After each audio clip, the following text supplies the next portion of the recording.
আজকে daily star নয়, প্রথম আলো নয়, আজকে গণতন্ত্রের উপর আঘাত এসেছে। আমি জানি না আমরা এই মুহূর্তে কোন বাংলাদেশে দাঁড়িয়ে আছি। আমার বয়স ৭৮,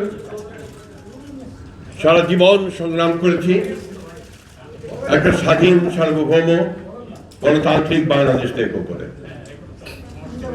আজকে যে বাংলাদেশ দেখছি, এই বাংলাদেশের স্বপ্ন আমি কোনদিন দেখিনি।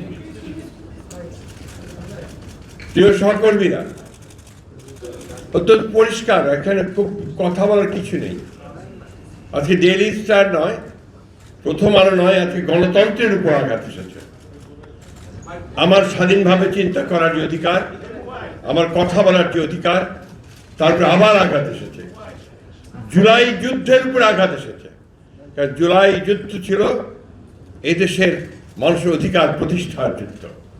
আজকে সেই জায়গায় আঘাত এসেছে। তাই আমি আমার অনুরোধ আপনাদের কাছে, কোনো রাজনৈতিক চিন্তা দল নয়, সংগঠন নয়, সকল গণতান্ত্রিক আমি মানুষের এখন এক হওয়ার সময় এসে গেছে। আমরা যারা অন্ধকার থেকে আলোতে আসতে চাই, আমরা যারা আমাদের বাংলাদেশকে সত্যিকার অর্থেই একটা স্বাধীন সার্বভৌম গণতান্ত্রিক বাংলাদেশ হিসেবে দেখতে চাই, তাদেরকে আজকে শুধু সচেতন হলে চলবে না, রুখে দাঁড়াতে হবে।